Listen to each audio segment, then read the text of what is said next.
आपको यकीन नहीं आएगा कि एक जगह एक दिन हो और दूसरी जगह वही दिन 1000 साल के बराबर हो जाए।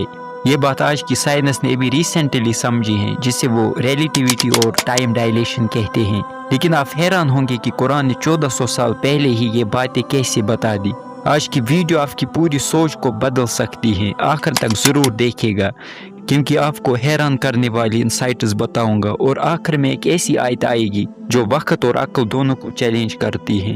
कभी सोचा है कि वक्त हर जगह एक जैसा क्यों नहीं होता? साइंस कहती है अगर आप लाइट या रोशनी की रफ्तार के करीब सफ़र करें तो आपके लिए वक्त सुस्त हो जाता है, यानी आपके लिए सिर्फ एक दिन गुजरा होगा मगर ज़मीन पर 1000 साल गुजर चुके होंगे। ये कोई फिक्शन मूवी या जादू नहीं है, बल्कि आइंस्टाइन की थ्योरी ऑफ रिलेटिविटी है, जो आज दुनिया की सबसे मशहूर साइंसी नज़रियात में से एक है। मगर ये नज़रिया आइंस्टाइन ने 1905 में पेश किया। और कुरान ने ये बात कब कही?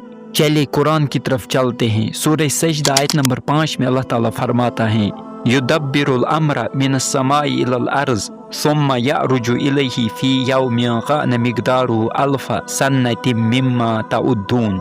अल्लाह हर काम का इंतज़ाम आसमान से ज़मीन तक करता है, फिर वो काम उसकी तरफ एक ऐसे दिन में चढ़ता है जो तुम्हारी गिनती के मुताबिक 1000 साल का होता है। अब रुके और सोचिए, 1000 साल का एक दिन, क्या ये महज शायराना अल्फाज हैं या हकीकत का बयान? आज की साइंस कहती है कि वक्त स्पेस में और ज़मीन पर एक जैसा नहीं होता। जितनी ज़्यादा ग्रेविटी उतना ज़्यादा वक्त स्लो डाउन होता है। यानी जिसने कुरान में ये आयत बयान की वो सिर्फ ज़मीन का खालिक नहीं बल्कि वक्त का भी खालिक है।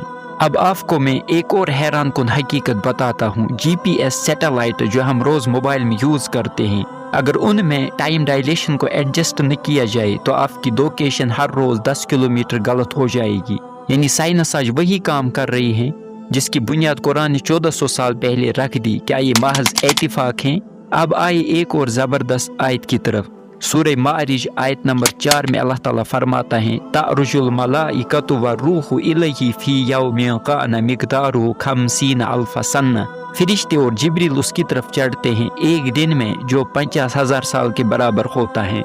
अब साइंस कहती है कि जितना ज़्यादा स्पेस, जितनी ज़्यादा स्पीड, उतना ज़्यादा वक्त स्ट्रेच होता है। क्या कुरान हमें वही हकीकत नहीं बता रहा, मगर 1400 साल पहले? अब वो आखिरी आयत आपको बताऊंगा जिसने टाइम डायलेशन और टाइम के रिलेटिव होने को ऐसे बयान किया, ऐसा महसूस होता है कि आइंस्टाइन ने इसी से थ्योरी ऑफ रिलेटिविटी को कॉपी किया है। 1905 में आइंस्टाइन ने स्पेशल रिलेटिविटी पेश की, जिसमें यह दावा किया कि वक्त की रफ्तार हर ऑब्जर्वर के लिए मुख्तलिफ हो सकती है। फिर space time curvature, light bending और रिलेटिविटी जैसे फिजिकल इंसाइट्स पेश किए। हालांकि आइंस्टाइन एक फिजिसिस्ट थे, लेकिन इस नजरिए को वाज़ेह शक्ल देने के लिए मैथमेटिकल टूल्स की ज़रूरत थी।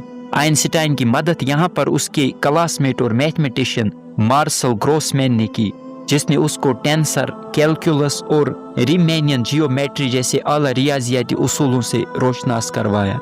और ये स्पेस टाइम कर्वेचर को समझने के लिए ज़रूरी थे।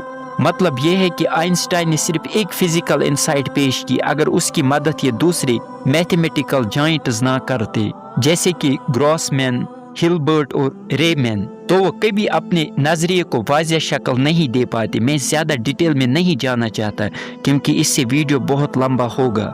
वो सूरह कहफ की आयत 25 है जिसमें असहाबे कहफ का जिक्र है कि वो उस गार में 300 साल सोए रहे। यानी उस गार से बाहर 300 साल गुजर चुके थे, लेकिन असहाबे कहफ को इतनी लंबी मुद्दत उस गार में सिर्फ एक दिन या दिन का कुछ हिस्सा ही महसूस हुआ। ये टाइम रिलेटिविटी की एक आला मिसाल है। अब आप खुद फैसला करें, क्या एक उम्मी नबी जो लिखना पढ़ना नहीं जानते थे वो ये बातें खुद से कह सकते थे, या फिर ये खाली के कायनात का कलाम है? ये महज एक आयत नहीं, ये वक्त की हकीकत है जो साइंस ने आज दरियाफ्त की है, मगर कुरान सदियों पहले इसको रिवील कर चुका है।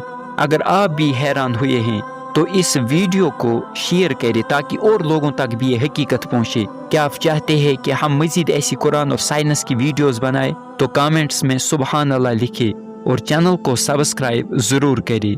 Thanks for watching.